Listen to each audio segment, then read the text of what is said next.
Assalamualaikum warahmatullahi wabarakatuh.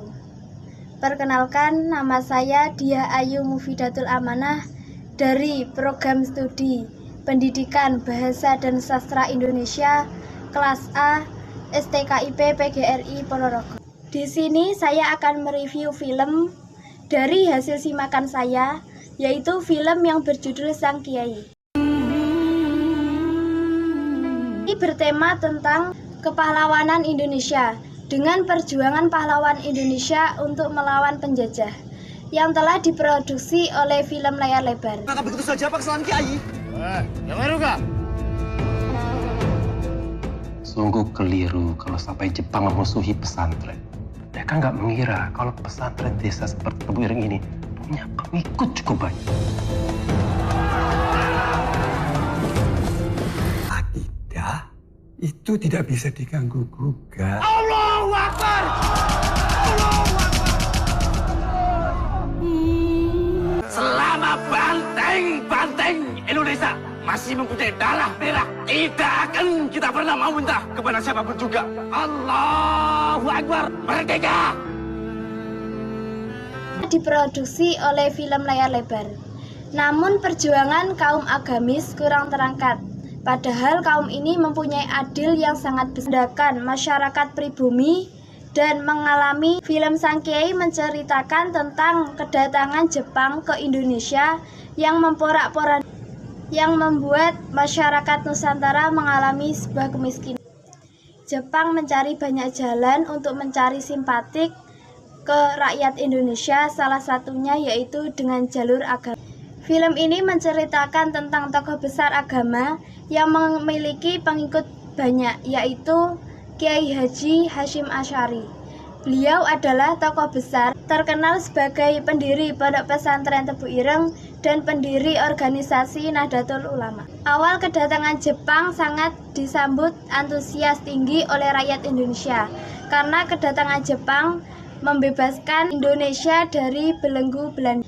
Namun dengan berjalannya waktu, Jepang menunjukkan sifat tamaknya, yaitu menguasai semua kekayaan alam Nusantara. Hingga pada suatu ketika, Kiai dituduh telah menghasut rakyat dan terjadi kerusuhan yang mengakibatkan ditangkapnya Kiai oleh Jepang. Beliau dipaksa untuk menandatangani perjanjian, yaitu Seikrei, antara Jepang dengan menyembah dewa berhala.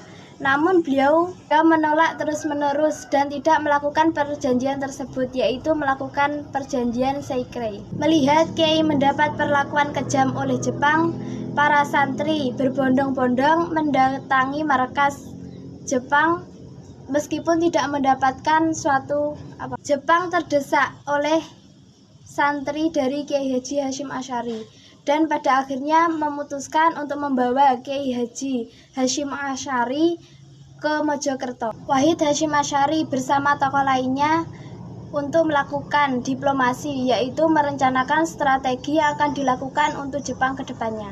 Dengan berpura-pura mendukung Jepang dan memanfaatkan fasilitas dari Jepang dan mendukung ulama NU dengan melawan Jepang yang dibantu oleh A. Hamid. Pada akhirnya Jepang memutuskan Kiai untuk dilepaskan dari tawanan. Pada 7 Desember 1945 di Batavia, Jepang mengumpulkan seluruh kiai di Jawa.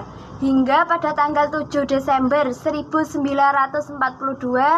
pada Oktober 1943 Jepang membubarkan dan mendirikan organisasi yang dipimpin oleh Kiai Haji Hasyim Asy'ari dan meminta membuat propaganda dengan anjuran memperbanyak hasil bumi yang disampaikan oleh Kiai Haji Hasyim Asy'ari ketika sholat fardu dengan membacakan atau memberikan ayat-ayat Al-Quran dan hadis untuk memberikan kepercayaan kepada masyarakat agar lebih percaya. Jepang menaikkan hasil bumi mendapat protes dari masyarakat karena hasil bumi untuk kehidupan sehari-hari justru diberikan kepada Jepang.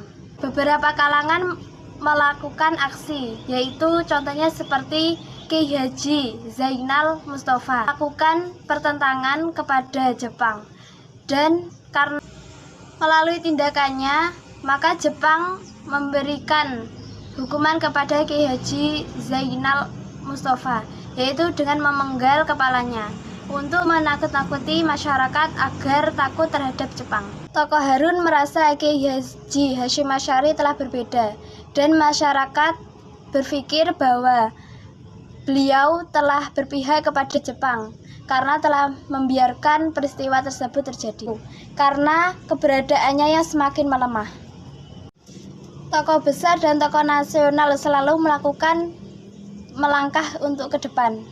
Dan 3 hari kemudian, dengan dikomandangkannya kemerdekaan Indonesia oleh Bung Tomo dengan menyuarakan kepada rakyat dan memberikan dan menyebut kebesaran Allah. Film ini diakhiri dengan meninggalnya Kiai Haji Hasyim Asy'ari di saat nasihat beliau sangat dibutuhkan oleh pahlawan nasional lain. Meninggalnya beliau sangat membuat duka dan kesedihan yang mendalam, bukan hanya untuk keluarga, tetapi oleh semua santri Tebu Ireng Jombang dan semua tokoh besar, tokoh nasional Indonesia. Film ini patut untuk direkomendasikan untuk semua kalangan masyarakat. Dan peranan santri sangatlah penting bagi Indonesia, yaitu seperti peranan santri dalam melawan penjajah. Kebiasaan dan teladan Kiai diperlihatkan walaupun melalui hal-hal kecil. Dalam film ini, lembaga pendidikan yang tidak hanya mendidik dalam pendidikan pribadi, tetapi juga pendidikan masyarakat, yaitu melalui dengan pergerakan.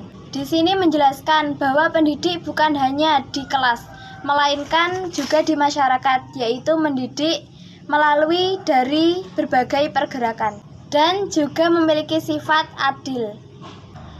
Kemampuan artis juga tidak diragukan. Dalam alur akhir peragaannya seakan-akan dipercepat. Peristiwa penting tidak dimasukkan sehingga kemampuan dalam memainkan film tidak semua dilakukan. Film ini memberikan amanat yang sangat penting, yaitu berupa pendidikan, perjuangan, dan pengorbanan dari tokoh-tokoh nasional dan tokoh-tokoh besar ulama yang memperjuangkan kemerdekaan Indonesia. Sekian dari saya, akhiran, wassalamualaikum warahmatullahi wabarakatuh.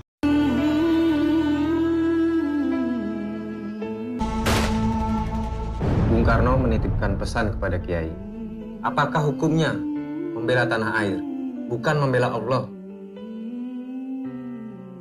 Hukum membela negara dan melawan penjajah adalah fardu ain. Mas Harun!